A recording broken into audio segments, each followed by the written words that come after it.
Keragaman nama dan gelar yang digunakan untuk menggambarkan Tuhan dalam Alkitab mencerminkan kekayaan dan kompleksitas karakter dan sifat-sifatnya. Nama-nama Tuhan dalam Alkitab tidak sembarangan. Ini merupakan hal yang disengaja untuk mengungkapkan berbagai aspek, sifat, dan cara Dia berinteraksi dengan ciptaan dan manusia. Dari Yahweh Jireh, Tuhan Sang Penyedia, hingga Yahweh Rafa, Tuhan Sang Penyembuh. Dan dari El Shaddai, Tuhan yang Maha Kuasa, hingga Immanuel, Tuhan beserta kita. Setiap nama menyampaikan aspek unik dari kasih, anugerah, belas kasihan, keadilan Tuhan, kesetiaan, dan banyak lagi. Nama-nama itu membantu kita memahami, menghubungkan dan memuja sifat multidimensi Tuhan. Tuhan yang tidak terbatas dan melampaui pemahaman kita yang utuh. Menggunakan nama-nama ini sebagai cara untuk menyatakan dirinya kepada kita dengan cara yang dapat kita pahami. Setiap nama menjadi sebuah jendela yang melaluinya kita dapat melihat sekilas sebagian dari karakter dan tujuan ilahinya. Saat kita menyelidiki nama-nama Allah di dalam Alkitab, maka kita akan menemukan kedalaman pengenalan akan Allah dan terutama adalah kasih-Nya yang besar kepada kita. Dan kita juga akan menemukan bahwa betapa rindunya Tuhan menjalin hubungan dengan kita umat manusia. Dan perjalanan untuk menelusuri makna dari nama-namanya itu akan membawa kita kepada pengalaman keintiman dengan Dia. Sehingga kita semakin mengenal Dia dengan lebih dalam lagi dan terutama mengalami kasih-Nya dalam hati dan hidup kita.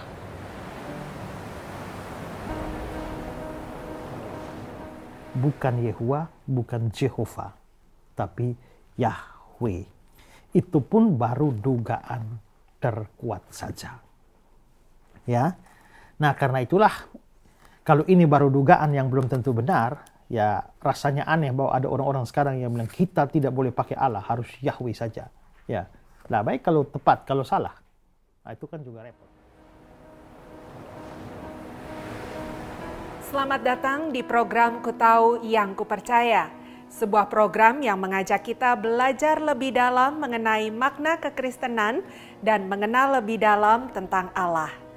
Pada seri kali ini, kita akan belajar tentang doktrin Allah. Saudara, program ini dapat kami produksi karena donasi dan kemitraan saudara bagi pelayanan Pijar TV. Kami begitu bersyukur atas donasi yang saudara berikan. Bagi saudara yang ingin terus menyaksikan episode-episode terbaru dari program Ku Tahu Yang Ku Percaya ini, saudara dapat berkontribusi dengan mengirimkan donasi ke nomor rekening yang tertera di layar. Seberapapun donasi saudara akan sangat memberkati pelayanan ini. Kami juga rindu untuk berinteraksi dengan saudara sepanjang program ini disiarkan. Kami rindu menjawab pertanyaan dan mendoakan saudara. Untuk itu, silakan hubungi kami di nomor WhatsApp yang tertera di layar agar kami bisa melayani saudara. Selamat menyaksikan.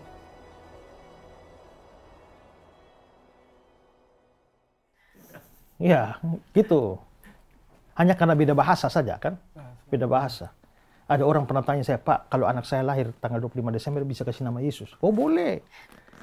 Kalau bisa kasih nama anak Yosua, Hosea, Yesaya, itu akarnya sama semua. Itu sama dengan Yesus. Makanya ada Yesus banyak. Ada Yesus pemain bola, Yesus petinju. Ya, pergi ke Timor Leste, sana juga ada banyak orang nama Yesus. Portugal, sana banyak orang nama Yesus. Ya. Jadi itu nama Yesus. Yesus itu nama waktu dia jadi manusia. Tapi nama sesungguhnya yaitu Yahweh. Begitu juga Roh Kudus namanya Yahweh. Nah, maka sekarang saya mau kita melihat bahwa menunjukkan bahwa betul-betul Yesus adalah Yahweh. Ini penting karena apa? Karena beberapa saat belakangan ini muncul sebuah ajaran yang populer dari seorang pendeta yang dipublikasikan di internet, di YouTube, media sosial, yang mengatakan bahwa Yesus bukan Yahweh, tapi Yesus itu cuma kemasukan Yahweh. Yesus itu cuma manusia biasa yang Yahweh masuk ke dalam dia. Yahweh menyusup ke dalam dia. Tapi dia sendiri bukan Yahweh. Ya. Nah, karena itulah maka saya bilang tadi bahwa karena doktrin tentang YHWH ini itu banyak memunculkan kesalahpahaman dan juga kesesatan-kesesatan. Maka saya memberikan penjelasan yang lebih detail tentang ini. Dan untuk menunjukkan, sekarang kita mau melihat di dalam bukti Alkitab bahwa sebenarnya Yesus itu adalah Yahweh. Kita punya beberapa dasar untuk ini. Pertama adalah bahwa memang kitab suci menunjukkan Yesus itu Yahweh sendiri. Kita melihat beberapa contoh. Pertama Yeremia 23 ayat 5 dan 6. Coba baca Yeremia 23, 5 dan 6. Ayat yang kelima, sesungguhnya waktunya akan datang, demikian firman Tuhan, bahwa aku akan menumbuhkan tunas adil bagi Daud. Ia akan memerintah sebagai raja yang bijaksana dan akan melakukan keadilan dan kebenaran di negeri. Ayat yang keenam, dalam zamannya Yehuda akan dibebaskan dan Israel akan hidup dengan tentram, dan inilah namanya yang diberikan orang kepadanya, Tuhan, keadilan kita. Oke. Ayat ini sebenarnya adalah nubuat tentang Yesus. Dari mana kita tahu ini nubuat tentang Yesus? Karena di ayat 5 itu ada kata-kata tunas adil bagi Daud. Dan tunas adil bagi Daud itu jelas menunjuk pada Yesus karena apa?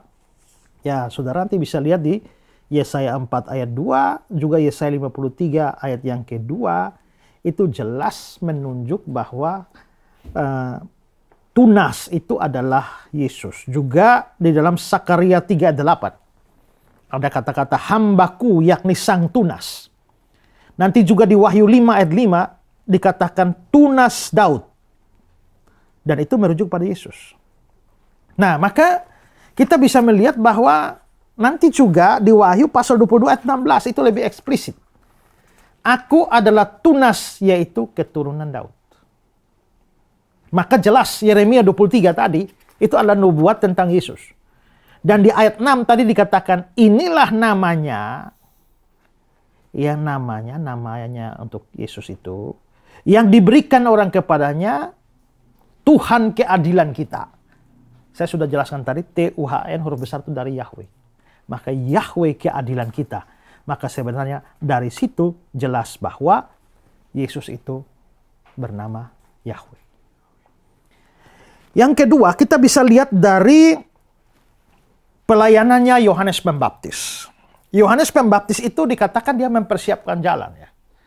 Ratakan tanah bergelombang. Nah, itu sebenarnya diambil dari Yohanes Pembaptis yang mempersiapkan jalan. Tapi kita mau lihat, Yohanes Pembaptis persiapkan jalan untuk siapa? Coba baca Maliaki 3 ayat 1. Maliaki 3 ayat 1. Lihat, aku menyuruh utusanku supaya ia mempersiapkan jalan di hadapanku.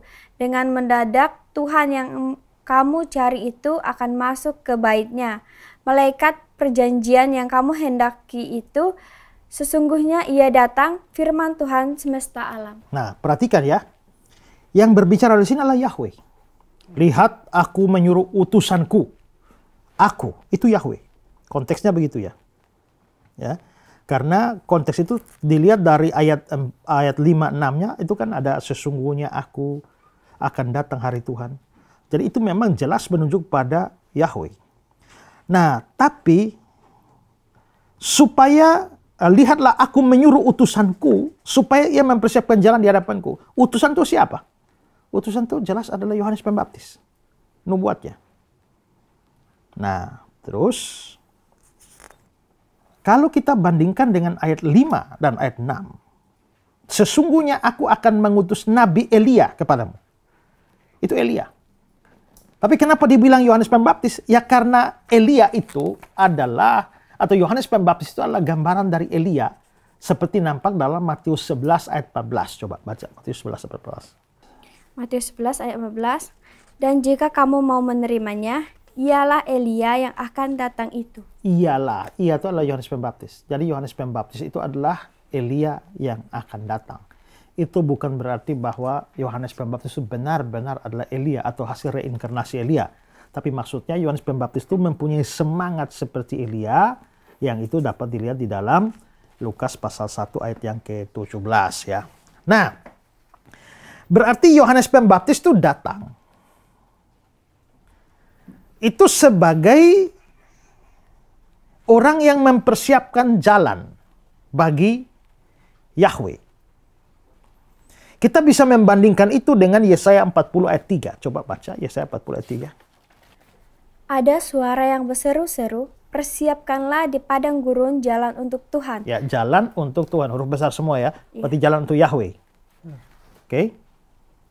Luruskanlah di padang belantara jalan raya bagi Allah kita. Ya, kalau begitu sebenarnya Yohanes Pembaptis itu adalah orang yang datang untuk mempersiapkan jalan bagi Yahweh.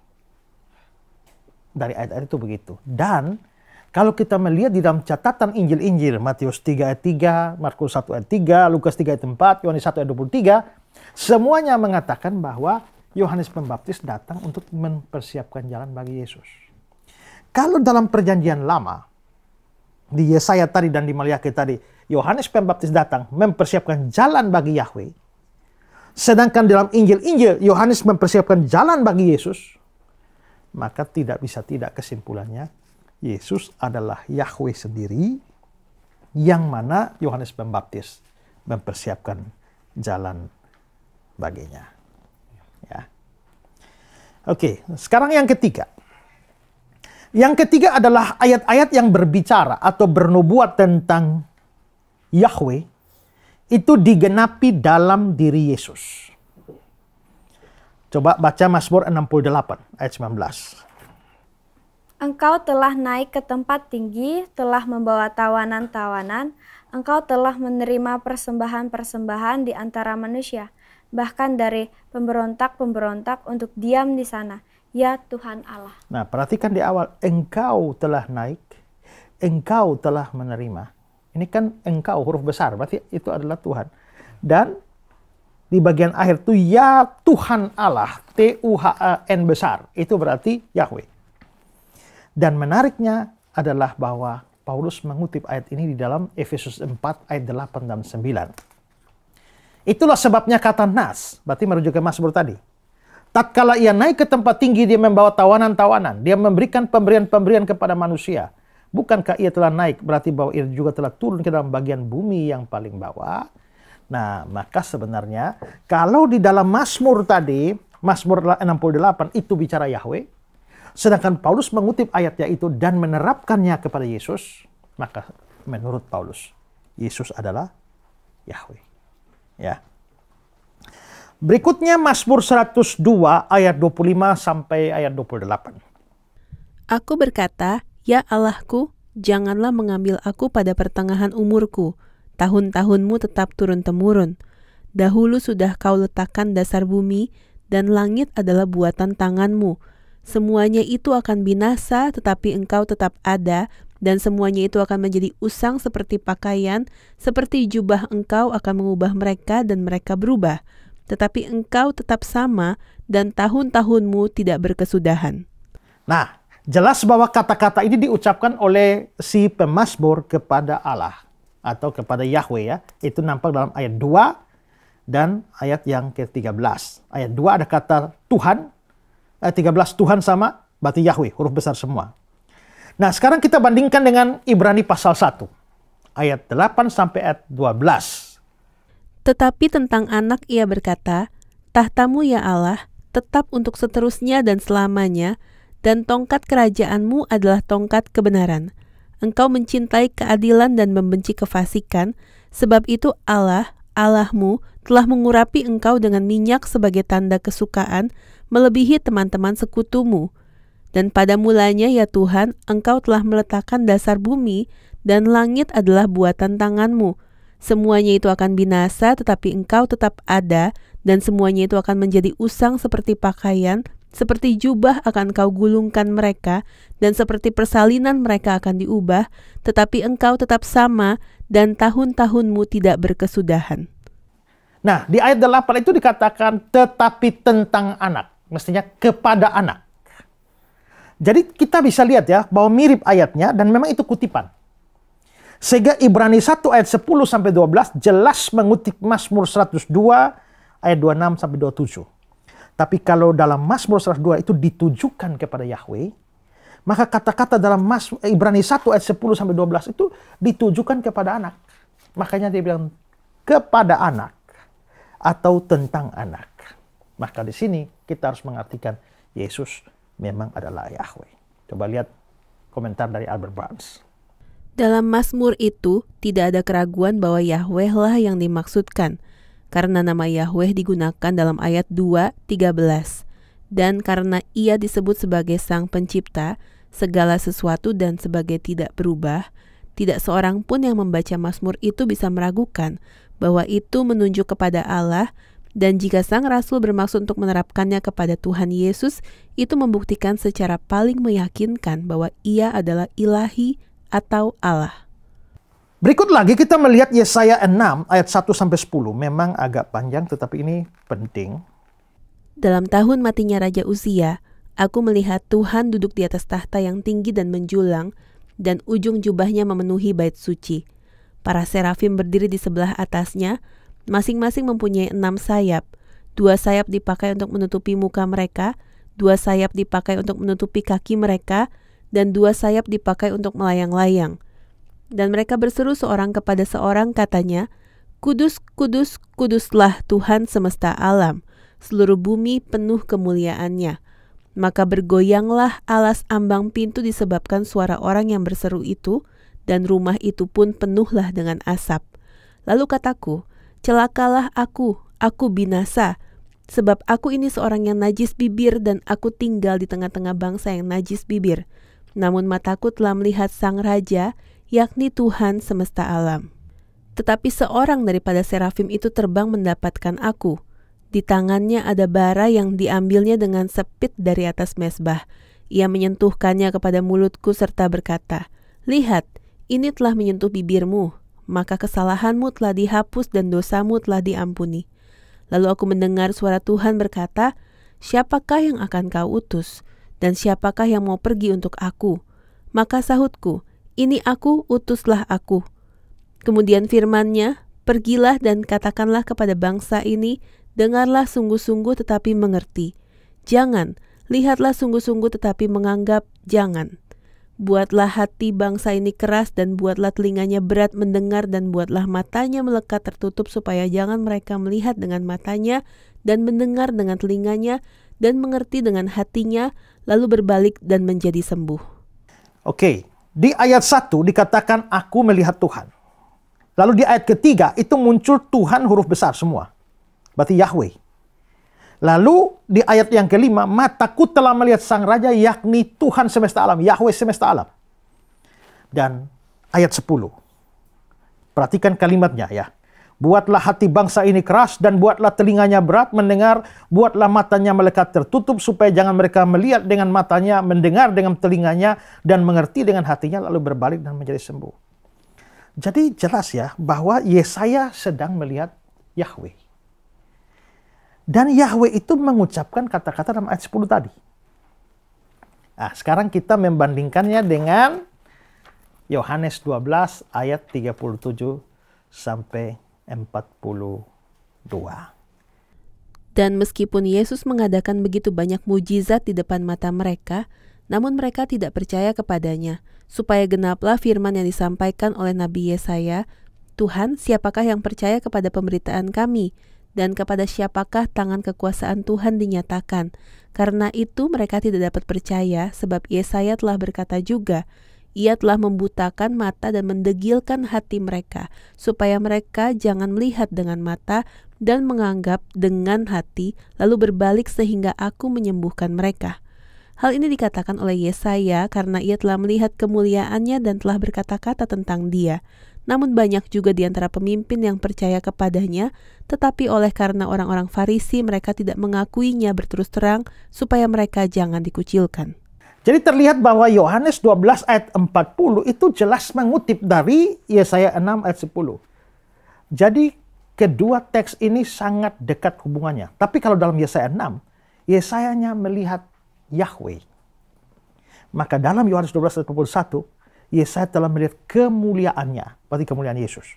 Maka lagi-lagi di sini, dalam pandangan ini, Yesus sesungguhnya adalah Yahweh sendiri. Ya.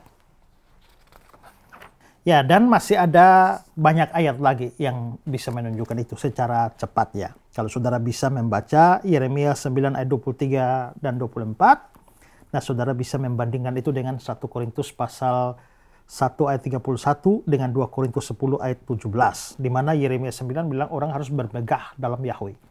Tapi ternyata di 1 Korintus dan 2 Korintus itu, barang siapa bermegah harus bermegah dalam Tuhan. Dan Tuhan yang dimaksudkan di sana itu adalah Yesus.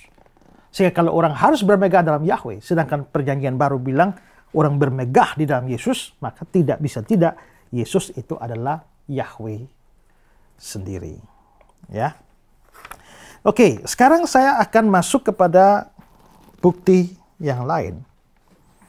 Yaitu bahwa jabatan-jabatan atau gelar-gelar atau sebutan untuk Yahweh di dalam perjanjian lama ternyata dipakai untuk Yesus dalam perjanjian baru. Misalnya, Alkitab perjanjian lama mengatakan bahwa Yahweh itu adalah hakim, di mana dia akan mengadili. Coba baca Mazmur pasal 7 ayat 9. Tuhan mengadili bangsa-bangsa, hakimilah aku, Tuhan, apakah aku benar dan apakah aku tulus ikhlas. Oke, lihat ya, Tuhan itu Tuhan besar, berarti Yahweh. Yahweh mengadili bangsa-bangsa. Hakimilah aku, Yahweh. Berarti memang Yahweh itu adalah hakim. Baca lagi Yesaya pasal 3:13. Tuhan mengambil tempat untuk menutup dan berdiri, untuk mengadili bangsa-bangsa. Oke, Yahweh. Yahweh mengadili bangsa-bangsa. Dan nanti bisa saudara lihat sendiri dalam Ulangan pasal 32 ayat 36. 1 Samuel 2 ayat 10 jelas menunjukkan bahwa Yahweh itu akan menjadi hakim. Nah, kalau Yahweh itu adalah hakim, menariknya adalah bahwa di dalam perjanjian baru, sosok yang akan menjadi hakim dan terutama hakim akhir zaman itu adalah Yesus. Di dalam Matius pasal 7 ayat 22-23.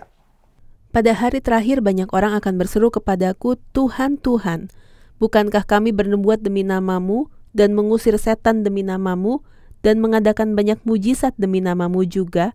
Pada waktu itulah aku akan berterus terang kepada mereka dan berkata, aku tidak pernah mengenal engkau. Enyahlah daripadaku kamu sekalian pembuat kejahatan. Nah, kalimat terakhir, enyahlah kamu, hai sekalian pembuat kejahatan, itu adalah kalimat dari seorang hakim. Coba lihat lagi Matius 25.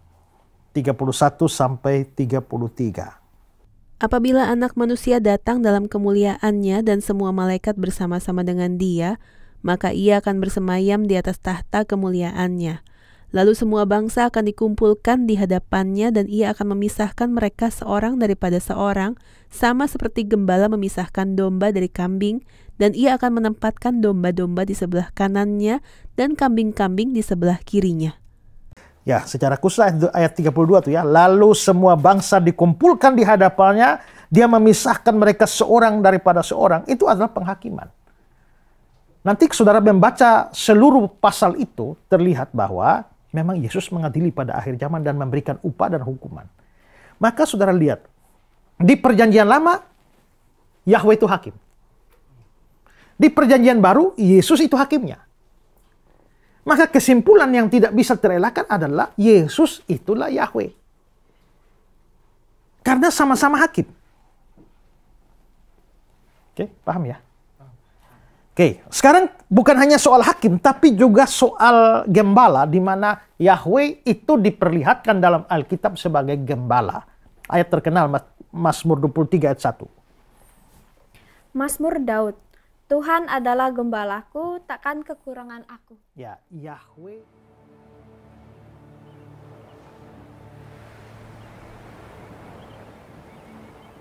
Bagi kita umat Kristen, Yesus Kristus adalah Yahweh sendiri yang datang ke dunia sebagai manusia untuk membebaskan dan menyelamatkan umat manusia. Keyakinan ini merupakan fundamental dalam ajaran Kristen, dan merupakan dasar iman bagi jutaan orang di seluruh dunia. Yesus Kristus adalah Yahweh yang mengundang kita, umat manusia, untuk datang kepadanya, memeluk kasih-Nya yang tak terhingga. Dia adalah pintu menuju kehidupan kekal, jalan kebenaran, dan penebus dosa. Dalam iman padanya, kita menemukan kedamaian, sukacita, dan arti sejati hidup. Di dalam ketulusan kasih-Nya, kita tidak hanya merasakan kehadirannya di dalam kebesarannya yang agung, tetapi juga kita dapat menemukan sesuatu yang lebih berarti daripada itu, yakni bahwa Allah rela datang dan menjadi manusia. Dia menjadi manusia sama seperti kita, tanpa kehilangan kealahannya, sehingga muncullah juru selamat dunia yang bernama Yesus Kristus, yang adalah Allah sekaligus juga adalah manusia, yang memastikan bahwa dunia memiliki seorang juru selamat. Karena itulah maka keselamatan hanya bisa datang melalui seorang juru selamat, yakni Allah dan manusia.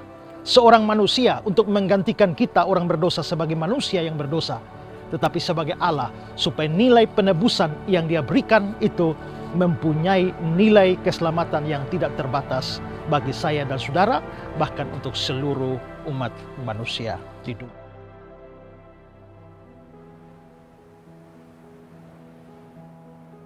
Kita sudah menyaksikan program Kutahu yang Kupercaya dan belajar tentang doktrin Allah. Kami rindu untuk berinteraksi dengan saudara setelah saudara menyaksikan program ini. Jika saudara ingin bertanya tentang pelajaran ini, bahkan ingin didoakan, silakan hubungi kami di nomor WhatsApp yang tertera di layar. Kami rindu melayani saudara. Saudara, program ini dapat kami produksi karena donasi dan kemitraan saudara bagi pelayanan Pijar TV. Kami begitu bersyukur atas donasi yang saudara berikan. Bagi saudara yang ingin terus menyaksikan episode-episode terbaru dari program Kutahu yang Kupercaya ini, saudara dapat mengirimkan donasi ke nomor rekening yang tertera di layar. Seberapapun donasi saudara akan sangat memberkati pelayanan ini.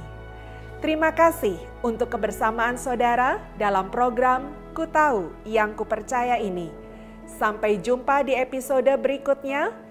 Salam terang bagi Indonesia.